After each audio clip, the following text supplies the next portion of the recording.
Ada dua perkara yang perlu difahami oleh setiap umat Nabi Muhammad sallallahu alaihi wasallam sebelum dia bercakap, sebelum dia menulis, sebelum dia bagi komen dan sebagainya. Yang pertama, perlu faham dulu uh, benda yang kita nak komen, benda yang kita nak kritik, sepatutnya perkara tersebut perlu ada syarat-syaratnya. Setiap perkara ada syarat. Solat ada syaratnya, wuduk ada syaratnya dan sebagainya. Maka nak kritik pun pernah disebut oleh guru saya, Maulana Syekh Ahmad Mamduh hafizahullah taala, ahli majlis fatwa Mesir.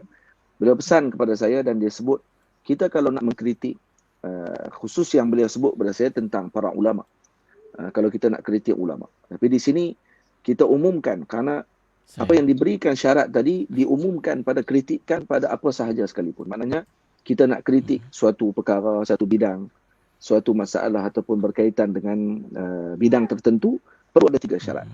Iaitu syarat yang pertama, ilmiah. Ilmiah maksudnya apa dia?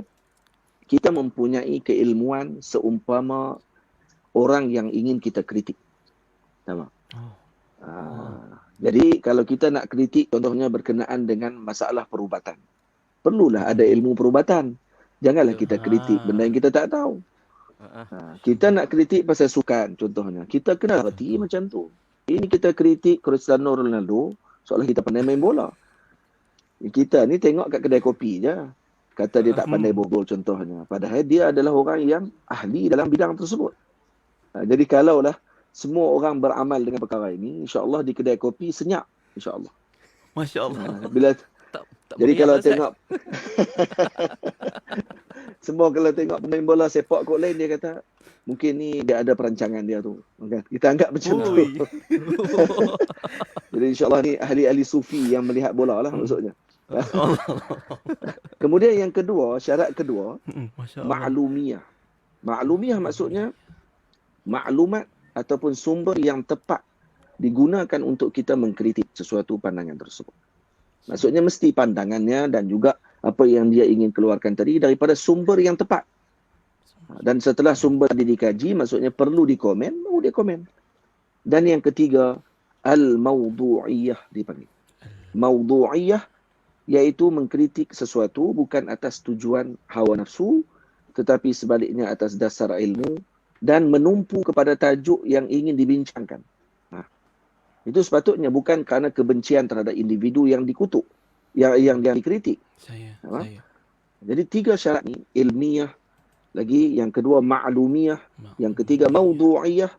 Kalaulah ketiga-tiga perkara ni diraikan, barulah seorang tadi boleh untuk menulis komennya tadi di ruang komen kalau dia nak komen contohnya. Ini tengok pandangan guru bagi pandangan contohnya. Tuan guru bagi pandangan. Kemudian kalau ada doktor bagi pandangan. Kalau ada ahli sukan yang bersukan dan dia ada syarat-syarat dan dia ada peraturan dia. Kita pun komen macam kita ahli dalam bidang tersebut. Maka ini yang menyebabkan jadi, kalau bahasa Arab panggil fawda, jadi kacau bilau. Jadi cacah merba. Semua benda nak komen. Cuma kalau kita tahan sekejap, kita kata saya tahan sekejap lah daripada saya komen, kerana saya tak tahu pandangan dia. Kerana al-hukmu ala syai' far'un an tasawwuri. Hukum ke atas sesuatu itu adalah furu' daripada tasawur masalah tersebut. Maksudnya kita kena gambarkan dulu, tahu dulu gambaran dia. Betul dia antara predikat dengan subjek dengan predikatnya itu dah ada sambungan dia.